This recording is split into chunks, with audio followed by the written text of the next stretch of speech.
你有冇諗過點解出街食嘅酸菜魚酸爽嫩滑，自己整嘅就鞋濕濕，一夾就散，仲成口粉咁樣起粒粒添？真兇呢，任你估，可能你都估唔到啊！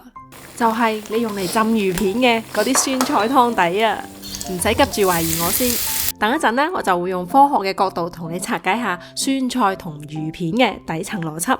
而家首先我哋嚟執齊啲料先。咁酸菜魚梗係要有酸菜啦，我今次會用芽菜嚟墊底，你中意可以用粉絲啦、嗰啲魔芋絲啦、黃芽白都可以嘅。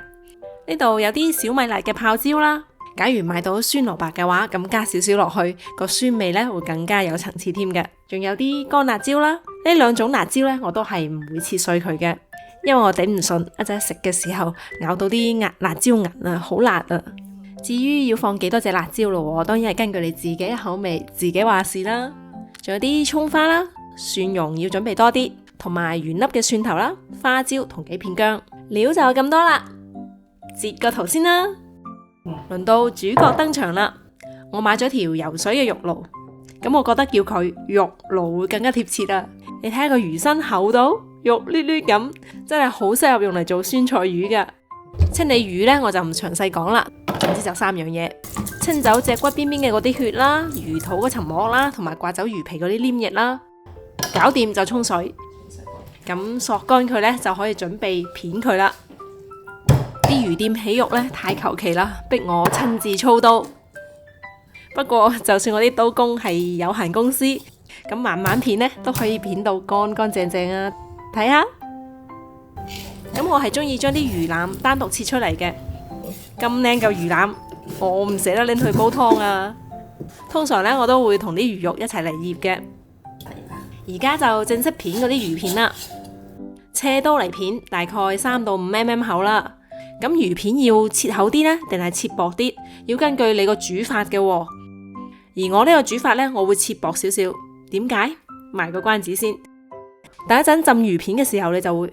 哦，原來係咁。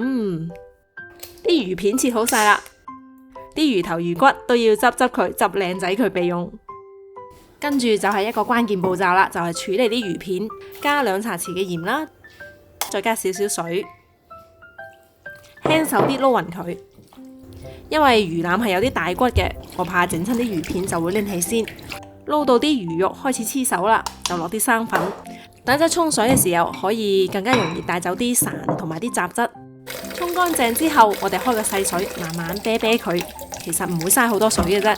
假如你唔想啤嘅話，咁就可以洗多2次大就啦，係咪？趁住個魚片啤緊水，咁我哋呢邊就開火啦。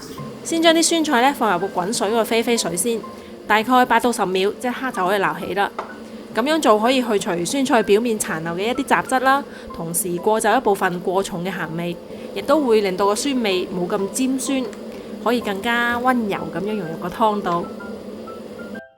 飛完水嘅酸菜呢，揸乾啲水分，用斜刀切成大大塊，然之後放埋一邊備用啦。跟住換個鑊滾水，加少少油同埋鹽，將啲芽菜放入去，焯佢10零秒，都唔使等啲水滾翻嘅，焯完直接撈起身，鋪喺個碟底度啦。啲魚骨落鑊之前都要索乾啲水佢，重新起鑊準備滾魚湯啦。咁落一大塊豬油，豬油呢係呢個湯底嘅靈魂嚟噶，唔單止可以令到個湯底醇厚啲，啲酸菜食落都會滑溜啲、香啲啊！爆香幾片薑，然之後爆到金黃，就可以落啲魚骨啦。將啲魚骨攤開嚟煎，煎到佢兩面都金黃啦，就可以撞啲滾水落去啦。一撞滾水落去，個湯即刻就變奶白色啦。用滾水呢係個湯白嘅關鍵，好多人都會提嘅啦。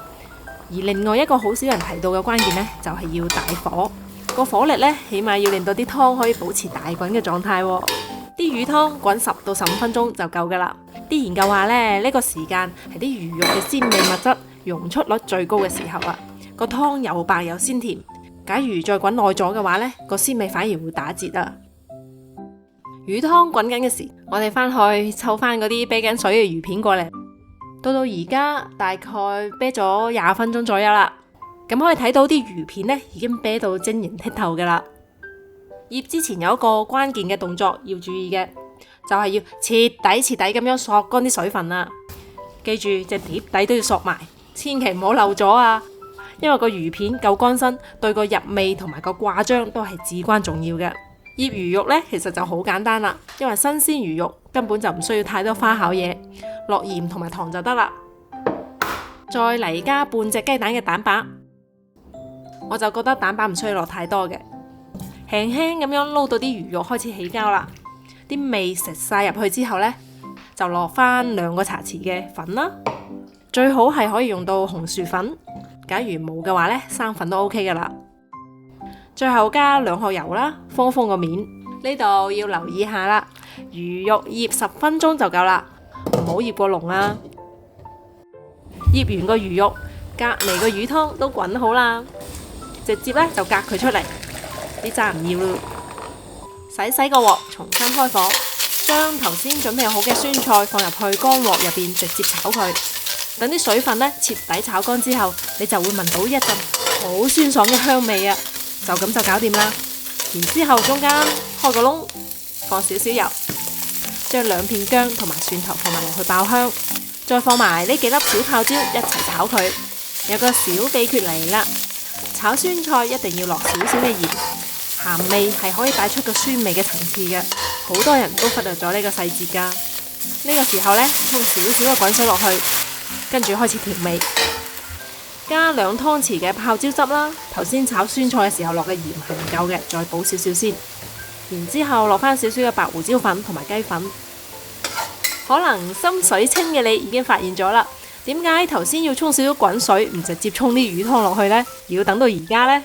因為如果頭先直接沖魚湯入去嘅話呢，啲酸菜嘅酸性太強，會直接令到啲魚湯入邊嘅蛋白質結構變成水狀啊。好似我咁做嘅話，雖然麻煩少少，但係可以令到個湯保持奶白，仲有少少糖添。糖係用嚟和味嘅，一定要加糖先可以將咁豐富嘅味道全部糅合喺一齊啊！試一試個味，夠味就可以先將個湯倒起身，咁留翻少少咁多嘅湯喺個底就夠啦。我哋呢，終於嚟到最重要嘅一步啦，就係要浸個魚片啦。嚟到決定魚片命運嘅十字路口，咁浸魚片有2個做派。一派呢係入味派，直接呢就用個酸菜個湯底嚟浸，但係咁樣做嘅代價呢就係如果你要堅持呢個做派，咁至少魚片就要厚切先可以更好咁樣對抗嗰個酸性。再嚟就係南番順整魚唔嫩滑嘅話，簡直真係一種罪過嚟噶，所以我堅決會揀嫩滑派啊，就係用清水又或者係清湯嚟浸。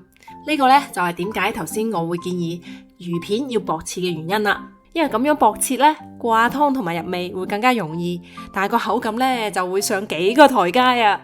浸魚片水溫同埋火候當然係好重要啦。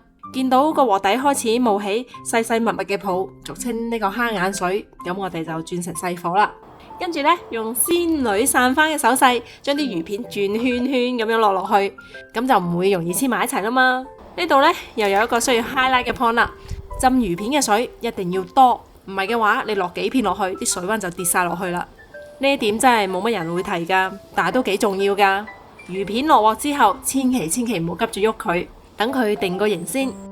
大概1分鐘之後啦，就可以輕輕咁樣推佢，全程大概2分鐘左右啦。見到啲魚片基本都轉白色啦，微微捲起啦，就即刻撈佢出嚟。仲有餘溫噶嘛，千祈唔好煮過籠。而家將啲蔥花同埋1半嘅蒜蓉鋪喺個面先，而另外1半蒜蓉呢，用啲清水沖佢啲黏液，我哋準備炸成金蒜。而家嚟熱鑊燒少少油，咁我仲會加啲花椒油同埋藤椒油嚟增加風味層次。烏嘅小秘笈嚟噶，你 mark 低咗未啊？啲油熱啦，就放蒜蓉落去，炸到個鑊邊嗰啲蒜蓉開始有轉金黃色噶啦，就可以放埋花椒同埋辣椒啦，好快噶，就幾秒就搞掂啦。然之後將呢鑊滾熱辣，混合住麻香、椒香、蒜香嘅靈魂熱油，嚓一聲淋落去，哇！最後嘅最後，再滴幾滴紅油添，更加靚仔啦！